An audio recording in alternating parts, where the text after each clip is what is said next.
No score.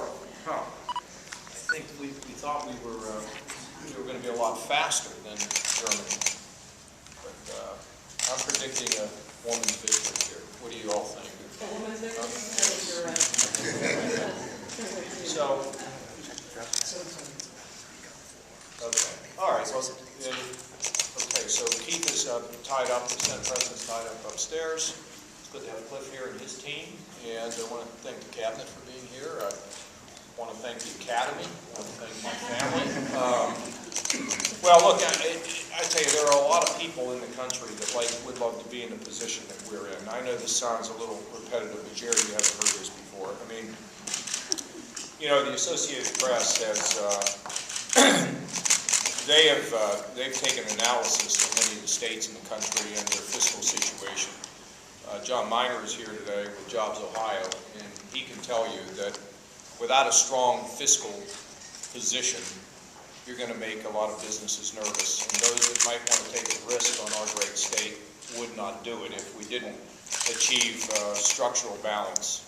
And I hate to go back, but you know, one of the things that I learned from Newt back in the old days when we were bending steel and balancing budgets and changing welfare is oftentimes when people achieve things, they feel to celebrate. And I think it bears repeating. Maybe not so much for the press here, but for the people who have worked so long and so hard for our state. I mean, it was not that long ago that we were $8 billion in the hole, the largest deficit in the history of our state. People thought that there was no way we could get out of that unless we were to raise taxes, and woe was us, the loss of 350,000 jobs.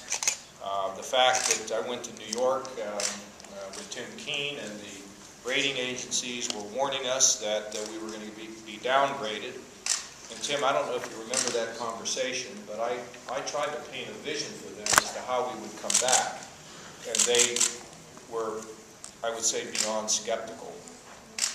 And in a relatively short period of time, and some of the members that are here were here then, Ron Amstutz played a pretty big role back then. You might remember, Ron, how tough it was staring at that $8 billion hole. And of course, Cliff, you were here, and it was tough lifting, and Kirk and Ryan, you weren't here in the beginning, but it was extremely difficult. And in a relatively short period of time, not only did we go from $8 billion in the hole, but as a result of this budget, we are $2 billion in the black. And our credit has been strengthened, our outlook is strong, and Ohio's winning. We're beating a lot of places. We're up 360,000 jobs. And, you know, we have Cynthia Dungy and Doug Lumpkin here tonight.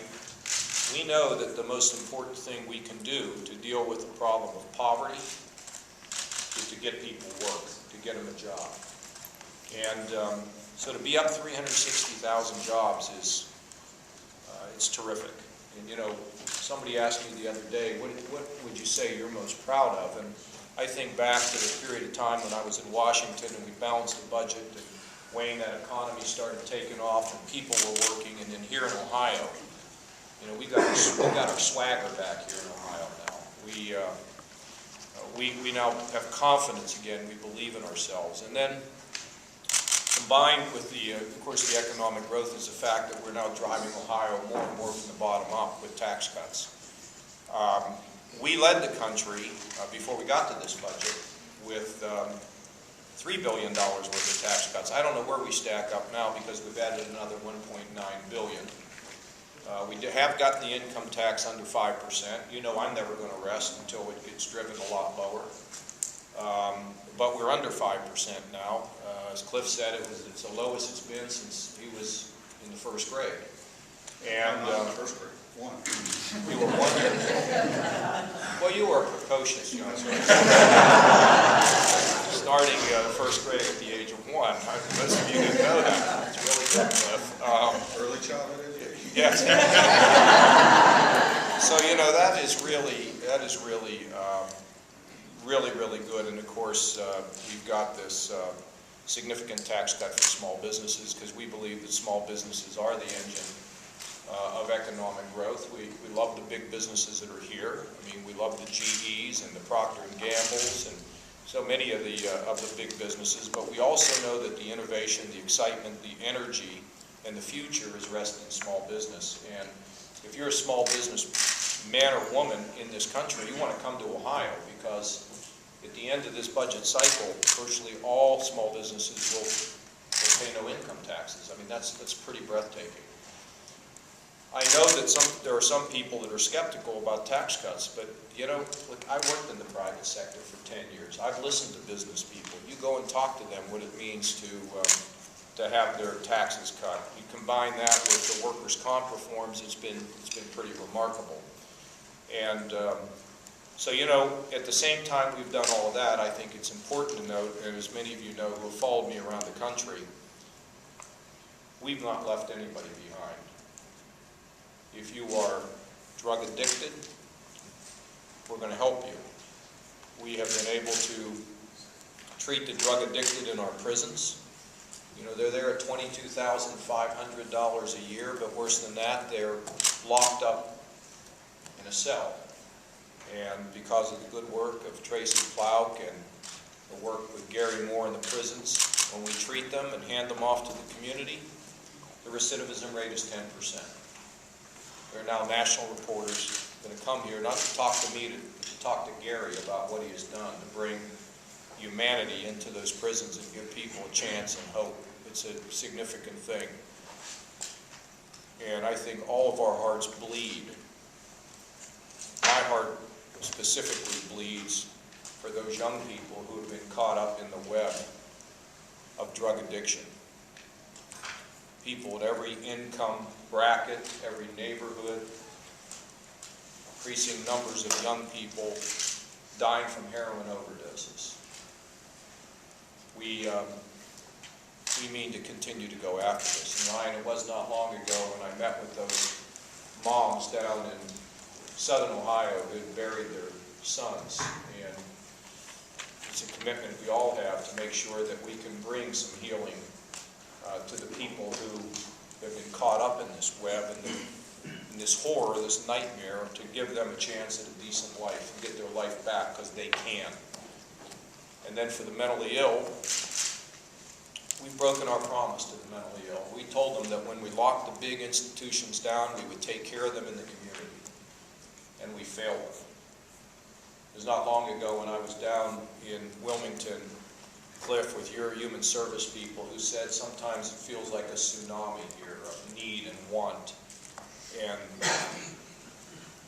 we're treating the mentally ill. We have the resources to do it. And the working poor, we want them to keep working, but we don't want them to be poor. And this bill gives us an opportunity to get them out of that situation. You know, that's really good stuff. Everybody's being lifted. We've got welfare reform coming. Significant, Mike, significant welfare reform so that people can have the tools they need to have hope and climb out of their situation. Yeah, it's really a great thing. Collectively, you know, we didn't get loose. It wasn't party time. We've minded the store. We've given the taxpayers more of their money back. And yet we're making sure that no one, at least in how we feel here in this room tonight, that we want everyone to have a chance. We want everyone to be in a position of where they can live their God-given purpose. So budgets are not about numbers. Budgets are about hope and opportunity, and we, I think, have delivered on that as best as we can.